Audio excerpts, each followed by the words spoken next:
میرے اور آپ کے آقا رحمت دو عالم صلی اللہ علیہ وسلم نے ایمان اور کفر کے اعتبار سے لوگوں کی 4 قسمیں بیان کی۔ حضرت سعید خدری رضی اللہ تعالیٰ عنہ روایت کرتے ہیں، فرماتے نبی اکرم صلی اللہ علیہ وسلم نے فرمایا، الا ان بنی آدم خلقوا، لوگوں سنو، بنی آدم کو چند خصلتوں پر پیدا کیا گیا ہے، یعنی ایمان اور کفر کے اعتبار سے چند قسمیں ہیں۔ فرمایا وَمِنْهُمْ مَنْ يُولَدُ مُؤْمِنًا وَيَحْيَا مُؤْمِنًا وَيَمُوتُ مُؤْمِنًا۔ فرمایا لوگوں کی ان 4 قسموں میں سے ایک قسم تو لوگوں کی وہ ہے جو ایمان والوں کے گھر میں پیدا ہوئے، ایمان کی حالت میں پیدا ہوئے، زندگی گزاری تو ایمان کے ساتھ زندگی گزاری، جب دنیا سے گیا تو ایمان کے اوپر اس کی موت آئی، ایمان بچا کر اس دنیا سے چلا گیا۔ دوسرا وہ ہے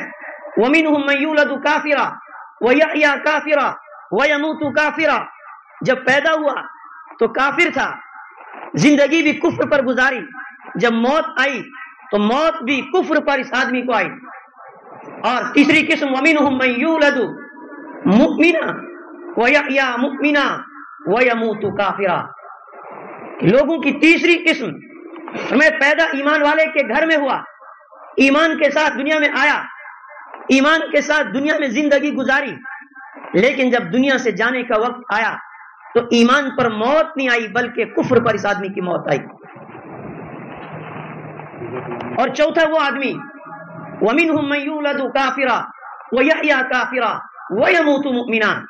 ایک آدمی نے کسی کفر کے گھرانے میں پرورش پائی، وہیں پیدا ہوا، پھر زندگی بھی اس نے کفر پر گزاری، لیکن جب دنیا سے جانے کا وقت آیا تو اللہ نے ایمان عطا کیا، ایمان کے ساتھ دنیا سے چلا گیا۔ اس حدیث سے پتہ چلا کہ دنیا میں انبیاء کے علاوہ کسی کے پاس بھی کوئی گارنٹی نہیں کہ وہ موت تک اپنے ایمان کو بچا سکے، کہ وہ اس دنیا سے ایمان کی سلامتی کے ساتھ چلا جائے، کسی آدمی کے پاس کوئی گارنٹی نہیں۔ اور ہماری آنکھوں کے سامنے ہو رہا ہے، ایک آدمی ایک ایمان والے گھرانے میں پیدا ہوتا ہے، زندگی اس کی اسی پر گزرتی ہے، لیکن جب دنیا سے جاتا ہے تو ایمان پر اس شخص کی موت نہیں آتی، اس لیے کہ بعض اعمال ایسے ہیں جو انسان کو ایمان کے دائرے سے خارج کر دیتے اور کفر کی سرحد میں داخل کر دیتے ہیں، جن اعمال کی وجہ سے انسان موت کے وقت کلمے کے ساتھ ایمان کے ساتھ اس دنیا سے نہیں جاتا ہے بلکہ اس انسان کی موت کفر پر آتی ہے۔ سب سے زیادہ قابل رحم انسان یہ ہے کہ جو ایک ایمان والے گھرانے میں پیدا ہوا، جس کی زندگی ایمان پر گزری، لیکن جب موت کا وقت آیا، دنیا سے جانے کا وقت آیا تو اس آدمی کی موت کفر پر آئی، اس آدمی کی موت ایمان پر نہیں آئی۔ میرے ایمانی بھائیوں، اب ہر آدمی کو یہ چاہیے کہ وہ اس چیز کی فکر کرے کہ میرا ایمان آخر تک کیسے سلامت رہے، میں ایمان کے لٹیروں سے، ایمان کے ڈاکوں اور چوروں سے اپنے ایمان کی کیسے حفاظت کروں، یہ فکر ہر آدمی کی ذمہ داری ہے۔ اسی لیے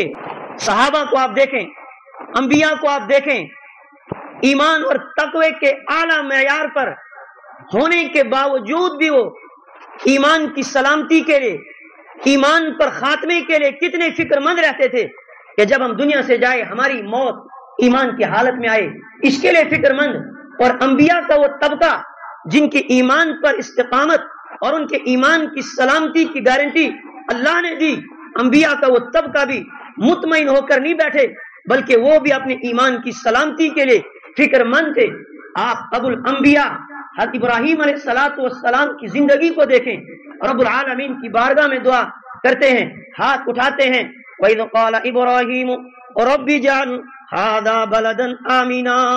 وَاجْنُبْنِي وَبَنِيَّ أَن نَّعْبُدَ الْأَصْنَامَ۔ اللہ کہہ رہے ہیں یاد کرو وہ وقت جب ابراہیم علیہ السلام نے اللہ کی بارگاہ میں التجا کی، اے میرے رب اس شہر مکہ کو امن والا شہر بنا دے، وَاجْنُبْنِي وَبَنِيَّ أَن نَّعْبُدَ الْأَصْنَامَ، اور ہمیں بتوں کی عبادت سے بچا لینا مجھے بھی اور میری اولاد کو بھی۔ پتہ یہ چلا کہ اپنے ایمان کے بچانے کی فکر کے ساتھ ساتھ اپنی اولاد، اپنے اہل و عیال اور اپنے نسلوں کے ایمان کی بھی فکر کرنا ضروری ہے، چونکہ انبیاء ہیں، ان کے ایمان کی گارنٹی اللہ نے دی،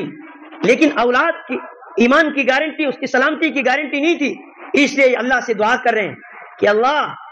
ایمان پر ہمیں مرتے دم تک استقامت عطا کرنا، اور ہمارے بعد ہماری اولاد کو بھی ایمان پر استقامت عطا کرنا۔ ابو الانبیاء ہیں۔ پھر آپ حضرت یعقوب علیہ السلام کو دیکھیں، جن کے والد اسحاق علیہ السلام نبی، جن کے دادا ابراہیم علیہ السلام نبی، جن کے چاچا اسماعیل علیہ السلام نبی، جن کے بیٹے یوسف علیہ السلام نبی، خود یعقوب علیہ السلام نبی ہیں، لیکن جب دنیا سے جانے کا وقت آیا اپنے بیٹوں کو جمع کیا۔ قرآن نے وہ منظر بیان کیا، ام کنتم شہداء اذ حضر یعقوب الموت اذ قال لبنیہ ما تعبدون من بعدی قالوا نعبد الہک و الہ آبائک ابراہیم و اسماعیل و اسحاق ونحن له مسلمون۔ اللہ کہہ رہا ہے ذرا یاد کرو وہ وقت، ام کنتم شہداء اذ حضر یعقوب الموت، کیا تم اس وقت موجود تھے جب یعقوب علیہ السلام کو موت آئی اور انہوں نے اپنے بیٹوں کو جمع کر کے کہا ما تعبدون من بعدی، او میرے بیٹو میرے بعد تم کس کی عبادت کرو گے؟ بیٹوں سے سوال کیا۔ بیٹوں نے کہا ابا جان کیسی بات آپ کرتے ہو، نعبد الہک و الہ آبائک ابراہیم و اسماعیل و اسحاق، ہم تو اسی رب کی عبادت کریں گے جو آپ کا رب ہے، جو اسحاق و اسماعیل کا رب ہے، جو ابراہیم کا رب ہے، ہم اسی رب کی بندگی کریں گے۔ لیکن یعقوب علیہ السلام کو فکر لگی ہے کہ کہیں میرے دنیا سے جانے کے بعد کہیں ان کا ایمانی رشتہ ایمان کے ساتھ ان کا ٹوٹ نہ جائے، کہیں یہ ایمان سے پھسل نہ جائیں، کہیں یہ ایمان سے محروم نہ ہو جائیں۔ اس لیے بیٹوں سے کہہ رہے میرے بیٹو میرے بعد تم کس کی عبادت کرو گے؟ یعنی انہیں فکر دلائی، انہیں ترغیب دی کہ تمہیں اس ایمان کو مضبوطی کے ساتھ پکڑنا ہے اور پھر اس ایمان کو بچانے کی فکر بھی تم نے کرنی ہے۔ انہوں نے کہا وَنَحْنُ لَهُ مُسْلِمُونَ، کہ ابا جان ہم ایک اللہ کی بندگی کریں گے، ہم اسی کی تابعداری کریں گے۔ یوسف علیہ السلام کو دیکھیں، باپ پیغمبر، دادا پیغمبر، پردادا بھی پیغمبر ہیں، لیکن فکر کیا ہے؟ اللہ سے دعا کر رہے ہیں فاطر السماوات والارض انت ولی فی الدنیا والآخرہ توفنی مسلما والحقنی بالصالحین۔ اے زمین و آسمان کو پیدا کرنے والے رب، انت ولی فی الدنیا والآخرہ، تو ہی ہے کارساز میرا دنیا میں بھی آخرت میں بھی۔ ربا بس ایک التجا ہے تجھ سے، توفنی مسلما، ربا جب میری موت کا وقت آئے مجھے ایمان کی حالت میں موت دینا، اسلام پر مجھے موت دینا، وتوفنی مسلما والحقنی بالصالحین، نیک لوگوں کے ساتھ مجھے ملا دینا، میرا جب حشر ہو نیک لوگوں کے ساتھ میرا حشر ہونا چاہیے۔ یہ ہے پیغمبروں کی فکر۔